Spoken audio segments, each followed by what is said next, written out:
পরিবেশ প্রচুর খারাপ। সীমান্তে ফের আক্রান্ত বিএসএফ, ফের আক্রান্ত সাধারণ মানুষ।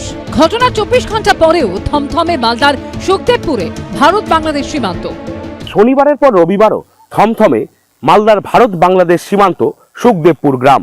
এই মুহূর্তে আমরা দাঁড়িয়ে রয়েছি সুখদেবপুর গ্রামে, একদম সীমান্ত এলাকায়। এই মুহূর্তে কিন্তু এই যে পুরো এলাকা থমথমে অবস্থায় রয়েছে, কাউকেই কিন্তু সীমান্ত এলাকায় ঘেঁষতে দেওয়া হচ্ছে না। এবং গতকাল কিন্তু যেটা ঘটেছিল সেটা হচ্ছে ওপার থেকে বাংলাদেশি লুটেরারা তারা ভারতীয় ভূখণ্ডে ঢুকে পড়ে এবং এরপর এখানে লুটপাট চালানো হয়। যেতে পারছেন না নিজের জমিতে, করতে পারছেন না চাষাবাদ, আতঙ্কে স্থানীয় বাসিন্দারা। এখন কখন যে কি হয়ে যাবে বলা মুশকিল আছে। হঠাৎ করে রাত করে আসবে, কখনো ওদের কাছে দেশি বোমা আমাদের উড়িয়ে দিতে পারে, এখন কোনো গ্যারান্টি নেই। কালকে যেমন 8-10 হাজার লোক এসেছিল একসাথে। স্থানীয় বাসিন্দাদের অভিযোগ, শনিবার সকালে বর্ডার গার্ড বাংলাদেশ বা বিজিবির মদতে ভারতীয় ভূখণ্ডে ঢুকে পড়ে কয়েক হাজার বাংলাদেশের নাগরিক। কেটে নেয় চাষ করা গম, তুলে নিয়ে যায় চাষের যন্ত্রপাতি। স্থানীয় কৃষক ও বিএসএফ অনুপ্রবেশকারীদের বাধা দিতেই ধুন্ধুমার বেঁধে যায়। ওপার থেকে এপারে উড়ে আসতে থাকে ইট পাথর, মুহুর্মুহু পড়তে থাকে বোমা। পাল্টা এদিক থেকেও ফাটানো হয় কাঁদানে গ্যাসের শেল। রণক্ষেত্র হয়ে ওঠে সীমান্ত এলাকা।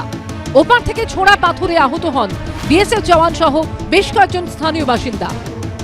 বাংলাদেশিদের ছোড়া পাথরের আঘাতে একদিকে যেমন দুজন বিএসএফ জওয়ান জখম হয়েছেন, তেমনি বেশ কয়েকজন ভারতীয় নাগরিক তারাও জখম হয়েছেন। বাংলাদেশের নাগরিকরা সব ফসল কেটে নিয়ে যাচ্ছে, আমার গাছ কেটে নিয়ে যাচ্ছে, তাই আমরা গেছি, তাই আমাদের উপরে প্রতিবাদ করছে, মারছে, ধরছে, এইসব ঘটনা করছে।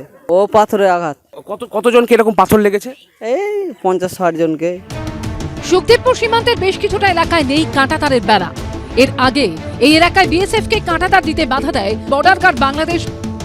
সূত্র মারফত যেটা জানা যাচ্ছে যে বিএসএফ এর তরফে পরিষ্কারভাবে কালকের ঘটনার তীব্র নিন্দা করা হয়েছে বিজিবিকে, এবং বিজিবিকে বলা হয়েছে যে ওপার থেকে যাতে কোনো নাগরিক, বাংলাদেশি নাগরিক ভারতীয় ভূখণ্ডে প্রবেশ করতে না পারে সেই দিকে নজর রাখতে। এই কাঁটাতার যদি না হয় তাহলে ওদেরই লাভ হবে, কারণ এখানে 2 নম্বরই সব কিছু মানে যাওয়া আসা করে, ফ্যান্সি ডিল, তারপরে এই জঙ্গি চলে যায়, দিয়ে ভারতে ছেয়ে যায়, এখান থেকে ভারতে ছেয়ে যায় জঙ্গিদের। জাল নোটও আসে, গ্রামবাসীরা চায় যে এই তারভাড়া হোক। স্থানীয় বাসিন্দাদের অভিযোগ, টাকা নিয়ে বাংলাদেশের দুষ্কৃতীদের এপারে পাঠাচ্ছে বিডিআর।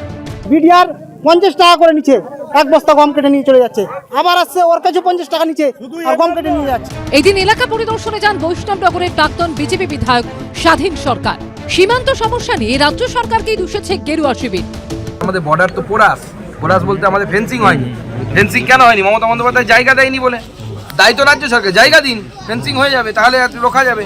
আর পুলিশের সহযোগিতা ছাড়া কোনো বর্ডার সিকিউরিটি ফোর্স, পৃথিবীর কোনো বর্ডার সিকিউরিটি ফোর্স কাজ করতে পারে না, পুলিশের সহযোগিতা পাওয়া যায় না। সীমান্ত থেকে 15 কিলোমিটার বিএসএফ এর ছিল, আইন বদলে সীমান্ত থেকে 50 কিলোমিটার বিএসএফ নিয়ে নিল বিজেপির দাদাগিরির জন্য। তো আসল রেখাটাকেই পাহারা দিতে পারছে না।